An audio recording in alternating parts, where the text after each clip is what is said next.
SMA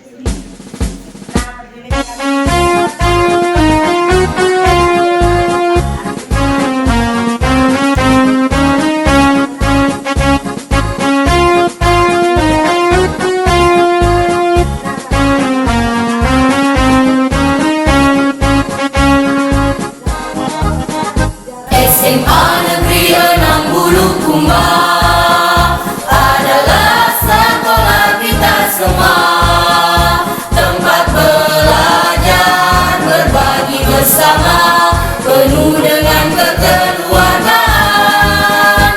SMA Negeri 6 Bulukumba, di sini kami menuntut ilmu, bersama bersinergi jaga dan lestarikan, untuk ciptakan sekolah adiwiyata.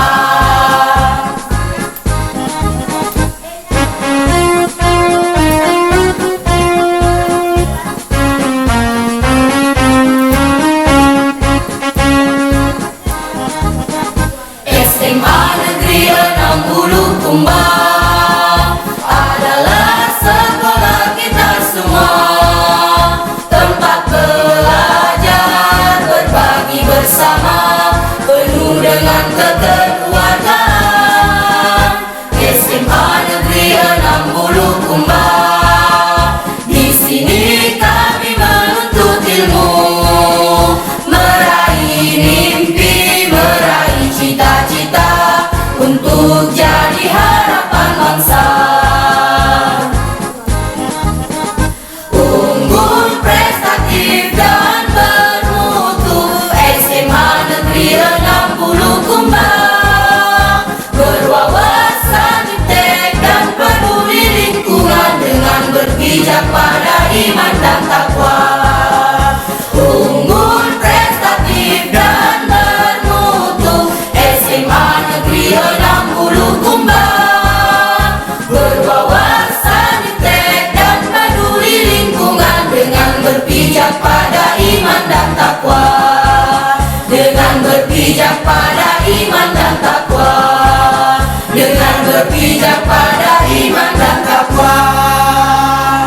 6 nanokolom dengan jarak 2 meter menghasilkan 13,6 Newton per kolom. Dan yang ketujuh yaitu 7 nanokolom dengan jarak 2 meter menghasilkan 15,8 Newton per kolom. Dan yang kedelapan yaitu 8 nanokolom dengan jarak 2 meter menghasilkan 18,1 Newton per kolom. Dan yang kesembilan yaitu 9 nanokolom dengan jarak 2 meter menghasilkan 20,3 Newton per kolom. Dan yang terakhir yaitu 10 nanokolom dengan jarak 2 meter menghasilkan 22,6 Newton per kolom.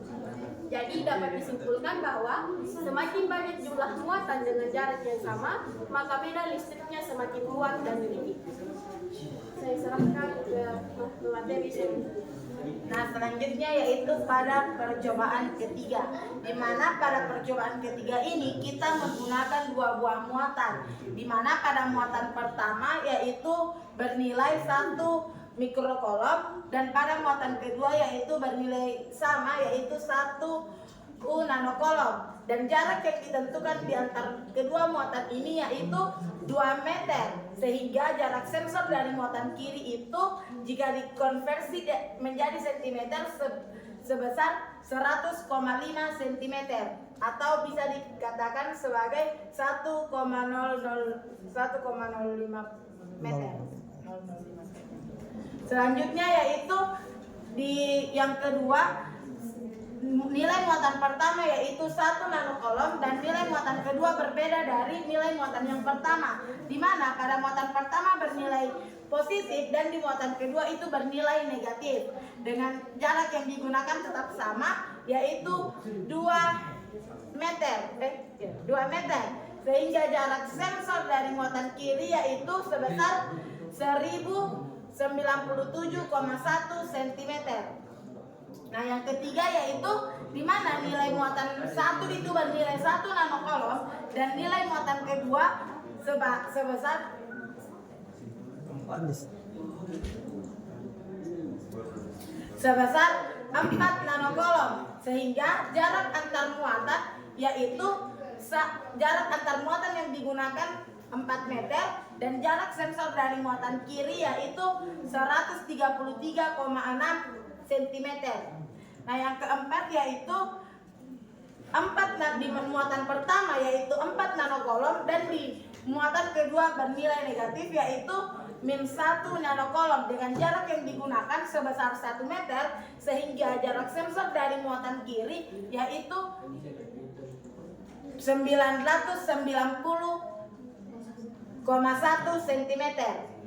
Nah, yang kelima yaitu 4 nanokolom di muatan pertama dan pada muatan kedua nilainya sebanyak 9 nanokolom dengan jarak yang digunakan yaitu 5 meter sehingga jarak sensor dari muatan kiri yaitu bernilai 200,4 cm.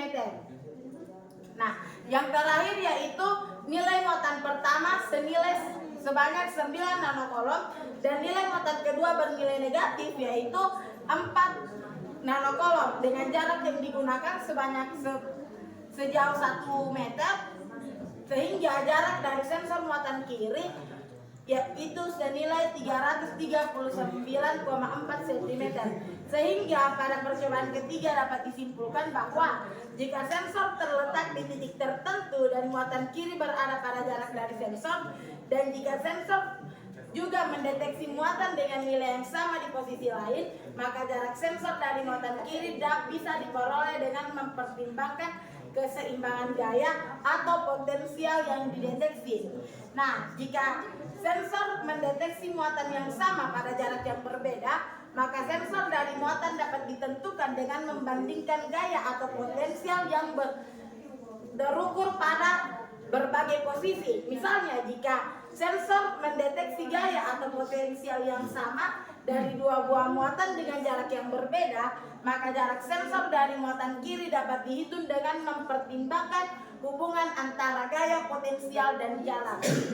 Secara sederhana, jika sensor mendeteksi dua muatan yang sama pada jarak yang berbeda, maka jarak sensor dari muatan kiri dapat diperoleh dengan cara membandingkan nilai-nilai yang terukur atau menggunakan rumus di atas untuk menentukan jaraknya berdasarkan gaya atau potensial yang terukur. Nah, dapat kita lihat teman-teman, ini adalah grafik untuk percobaan pertama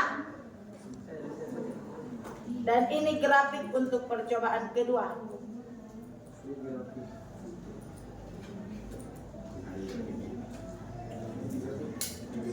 Nah, baik, itu saja yang dapat kami paparkan. Jika ada yang ditanyakan, silakan bertanya. Ya, silakan. Mungkin tidak sesuai dengan yang didapatkan hasilnya atau bagaimana. Ya. Silakan.